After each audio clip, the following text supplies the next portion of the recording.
All right, guys, so this is our 5.4 homework help video.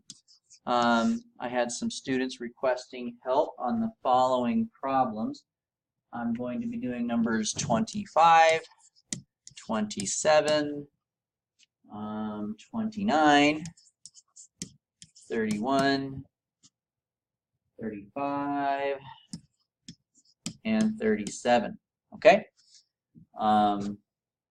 So let's go ahead and get down to business here.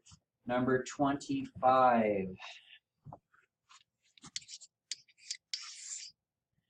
We have x minus 1 squared times x plus 3.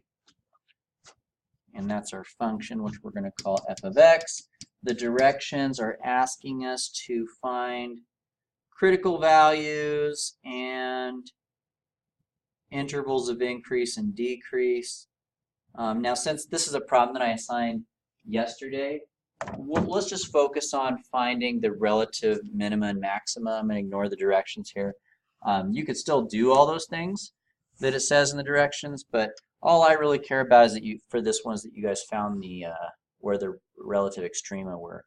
So when I gave you guys a hint on this one, the hint that I gave you was to multiply this out. In my opinion, it would make life a little bit easier. So if you multiply this out, that's going to give you x squared minus 2x plus 1. And then we have to multiply this one out as well.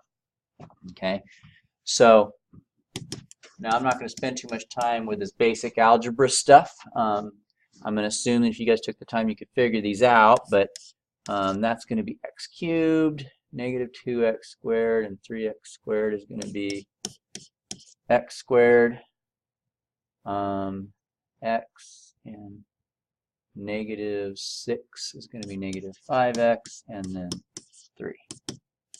So I went ahead and multiplied it all out. I FOILed them out, and there's my function. So now that I've got that, you guys can see that this is going to be pretty straightforward at this point. So you're going to find your derivative, right?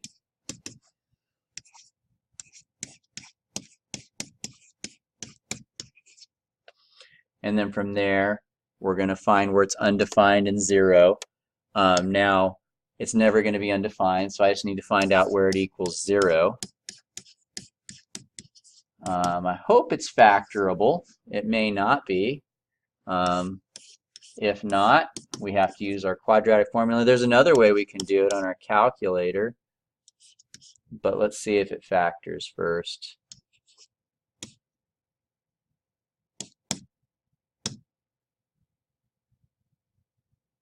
Yay, it factors. Cool. All right, so we have x equals 1, and we have x equals negative 5/3. Right? Set up your line. Negative 5/3, 1, and then we have negative infinity and positive infinity. There's our intervals. All right, negative 5/3. So what is that? It's about negative 1 2/3. So I would say a good test point for this region would be negative 2. Good test point for this region would be 0. Good test point for this region over here would be 2. All right. So you could do this however you want. You could do it by hand, calculator. The way I like to do this is whenever I have a factored form, I like to just use that if I can. If I plug in negative 2 here, you're going to get a negative. And negative 2 is going to give you negative. 2 negatives make a positive. So this is going to be positive. If you plug in 0, go back to the original, everything cancels out except the negative 5. So that's going to be a negative. And if you plug in a positive 2, you're going to get a positive here and a positive here, which is a positive. So our slope goes up, down, and up. So f of negative 5/3 is a max, and f of 1 is a min. And you go ahead and plug those into the original function, which you could use this one that we expanded out, or you can use the original one that they gave you in the textbook. If you don't mind, I'm going to go and skip that for the sake of time. I know you guys can figure that out by hand or on a calculator, but that's pretty much the gist of it there. All right, moving along. Let's go ahead and take a look at number 27. Number 27. I gave you a hint for that one as well.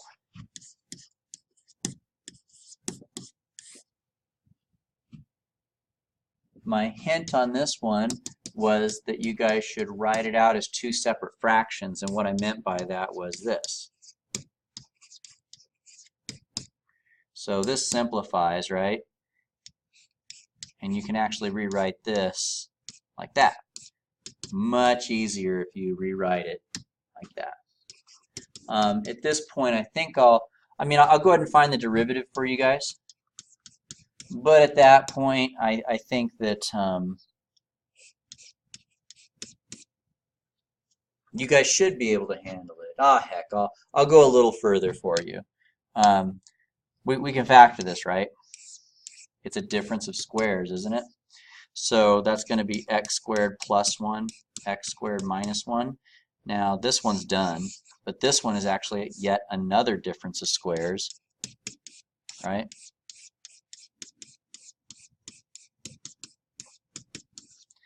Now if you set this one equal to 0, you get -1. If you set this one equal to 0, you get 1. If you set this one equal to 0, it's undefined. This one does not give you any critical values. If you set equals 0, you're going to end up with a square root of a -1, which doesn't make sense. So you only have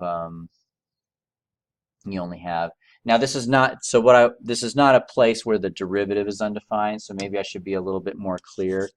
I'll just put does not produce a critical value,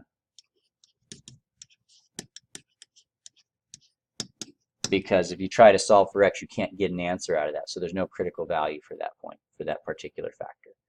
All right, so I'll leave that one there and let you guys take on the rest. Let's move on to number 29.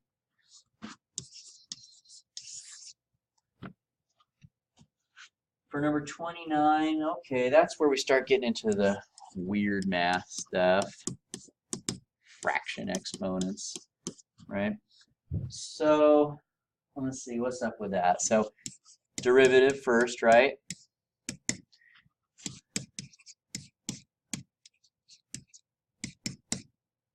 Oh wait, no plus 1. Plus 1's gone because the derivative of 1 is 0, right? So we have this. Now you need to rewrite this so that it makes a little bit more sense.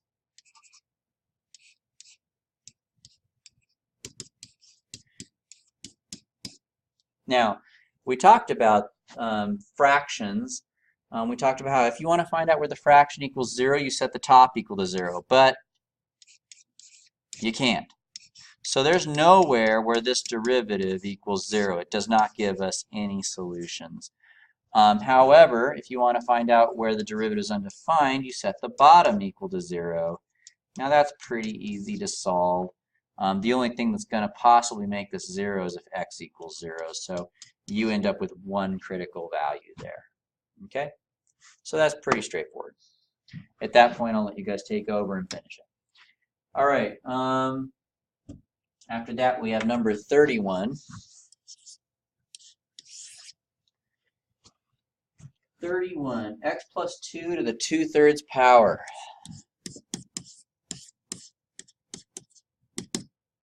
What are we calling that? F of x. Okay, so f prime, this is going to be a chain rule, right? So we're going to move this power to the front. It's going to be 2/3. We're going to take 1 away from that. And then we do the derivative of the inside, but that's actually pretty pointless because the derivative of the inside is just 1. And when you multiply that by 1, nothing changes. So we can kind of skip the derivative of the inside here. But I do want to rewrite this. Once again, the negative exponent is going to get moved to the bottom like so. Once again, you're going to want to find out where the numerator equals 0 and where the denominator equals 0. If you find out where the numerator equals 0, that tells you where the function itself equals 0. If you want to find out where the function is undefined, you set the denominator equal to 0. So now you can't set the numerator equal to 0, so once again, there are no critical values where the function is, the derivative is equal to 0. However, we can set the denominator equal to 0 to find out where the function is undefined. So if I divide both sides by 3, I get 0. I want to get rid of this 1/3 power, so I'm going to raise both sides to the 3rd power to cancel out that 1/3, right? So that's going to give me that. And so we actually end up with a pretty nice little critical value there of -2. And that's our only critical value. And once again, from there, I'll let you guys take it home. Okay? Let's move along to number 35.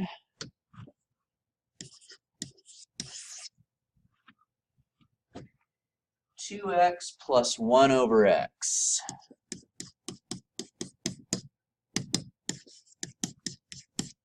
Okay. So for starters, I need to take the derivative, right? This is not derivative friendly. You could do low d high minus high d low. It's a lot of extra work. Personally, I just want to give it a negative exponent and do the power rule. So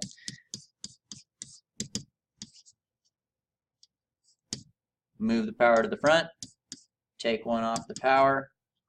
Let's rewrite that in a little bit more of a clean fashion.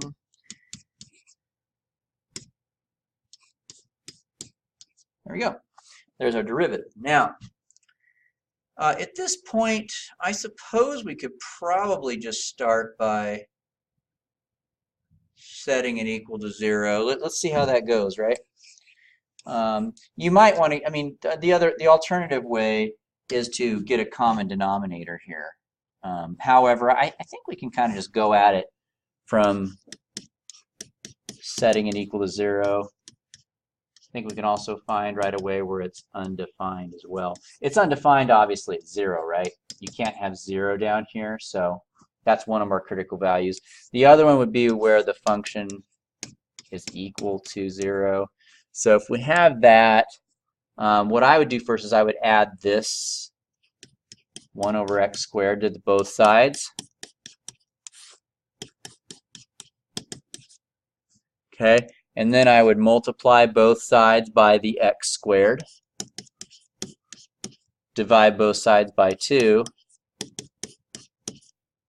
and then square root both sides. Now when you take the square root, don't forget your plus and your minus.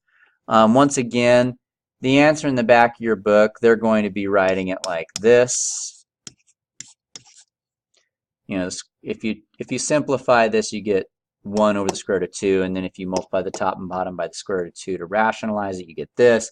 However, it doesn't matter to me how you write it. If maybe you just did it on a calculator and got this, it really doesn't matter. Either way works. So we have 3 critical values. I have these ones. I also have this one here. Okay.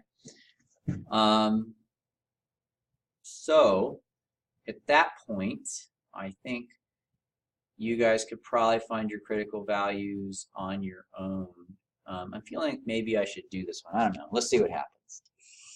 So we have negative 7.707, 0.707, infinity, negative infinity. All right, so here I'm going to try the derivative.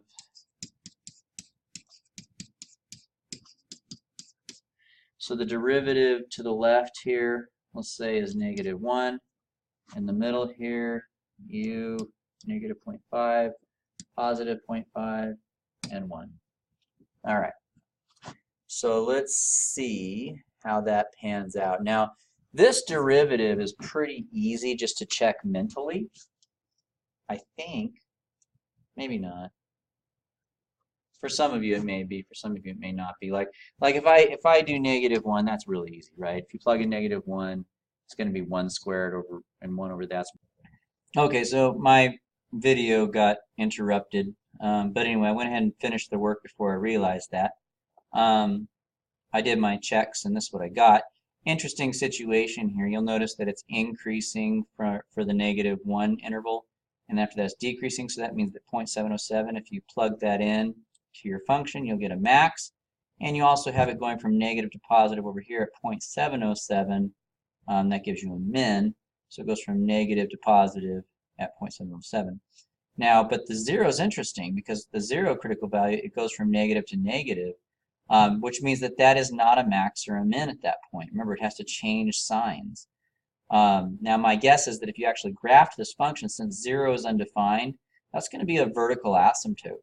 And so my guess is the function goes up, and then when it gets to 0.707, it starts to come down and then decreases down to negative infinity at that asymptote. And then it starts up at positive infinity to the right of that asymptote, comes down, and by the time it gets to 0.707, it turns back up this way. So that would be my guess at what that function would look like if you were to actually try and graph it based on this information that we have here. Anyway, all that fun stuff being said, I think we're good to move on to our next question. Let's see what that is. So that was number 37, I believe. Nope, that was 35. We are now ready for 37. Number 37, x squared over x squared minus 9. I don't know if they're calling it f or g. I'm just going to call it f for now. All right, well, we have a quotient rule here, right? I think we've seen one of these in class, but there we go. So it's low, d high, minus high, d low. Draw a line, square, below. All right, so if I distribute here, I'm going to get 2x cubed minus 2, I'm sorry, not 2, it's going to be 18x minus x cubed, 2x cubed. All right, so the 2x cubes go away. That's convenient. And then we have this on the bottom. I'm just going to leave it as a square. So there's my derivative.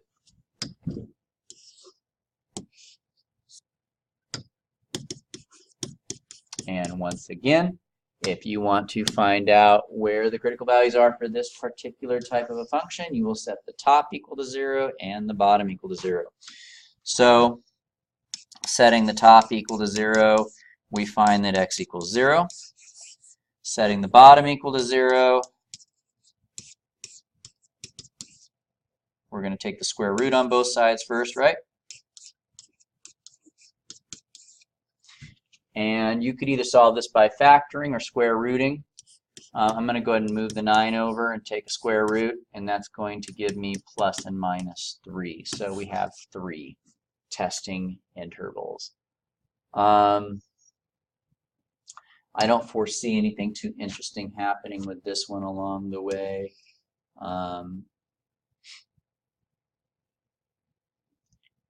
So I would say, well, I guess we could do it. Let's go ahead and let's do this one and see what shakes loose. I think something interesting could happen along the way. So we're going to set up our number line, right? We're going to have -3, 0, and 3, negative infinity, positive infinity. All right. So let's test points.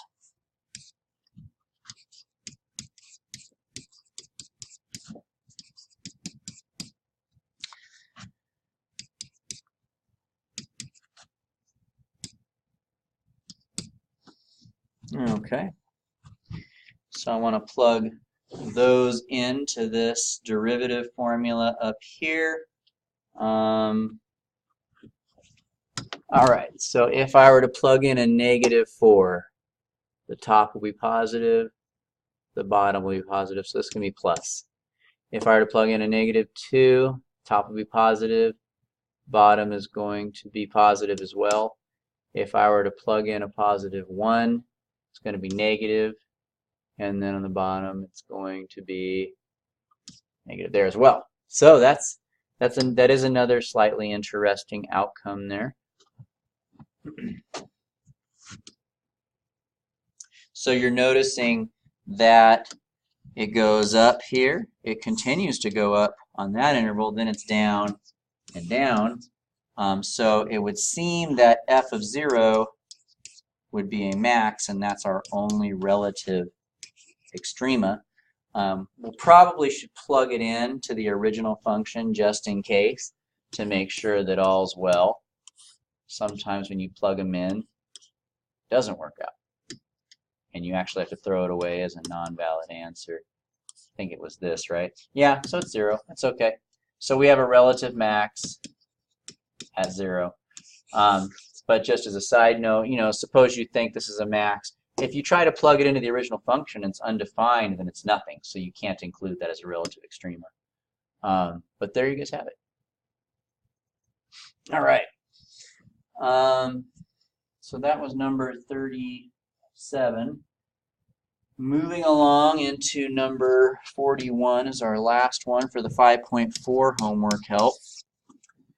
So this is number 41. I think there's supposed to be a 2 in front of that sign. Let me make sure. I lost my page. Yeah. Okay, so here we go. F prime, derivative of x is 1. Derivative sine is cosine. Cosine is never undefined, so we can skip that, but we can set this thing equal to 0. Solving for x, I can go ahead and add the 2 cosine x to both sides. Divide both sides by 2. And using our knowledge of the unit circle, we can come to the conclusion that cosine of x is equal to half at pi over 3, and it's also equal to half at 5 pi over 3. Okay, so there's our 2 critical values. After that, we are going to set up our little number line.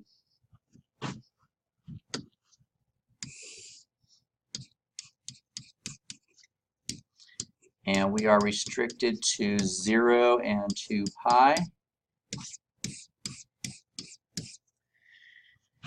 And we're just going to pick some numbers to plug in. This is 3.14 divided by 3 is going to be a little bit more than 1. So I'll just do a test point of 1. Pi over 3 and 5 pi over 3. Maybe, I know that pi is in between there. That would be good. Or you can just change these to decimals, right, to figure out what's in between. From here to here, well, 5 pi is going to be like 15 divided by 3 is going to be 5, so it's going to be a little more than 5. This is 6, so a little bit less than 6. I'm going to say 6 is in this interval. Okay, so you guys are kind of seeing how I do this. I can also just round that pi actually to, let's call that 3. So we want to find out what f prime of 1 is, f prime of 3, and I'm just going to use my calculator for this. Now, if you actually want to pick actual values that are on the unit circle so that you can plug them directly into the original function, you could do that too. I'm just going to be using the calculator myself, but you are welcome to use. Matter of fact, in retrospect, I probably should have did it by hand because I know my unit circle and it would have been faster for me. But I'll go ahead and stick with this commitment and use the calculator. So, what is that prime? 1 minus 2 cosine x. So, let's go ahead and store our first value. It's 1. And then we're going to do 1 minus 2 cosine x. It's negative. Then I'm going to test the next number, which we'll say is 3.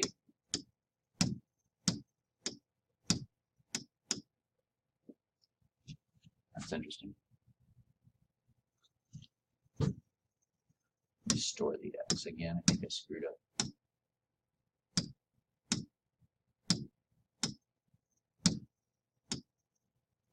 There we go. Okay, so I get a positive for that one. And then we'll store the 6 and see what we get there.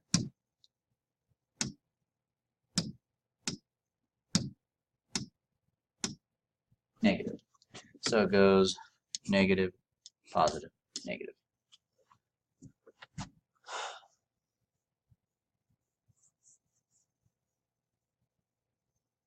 All right.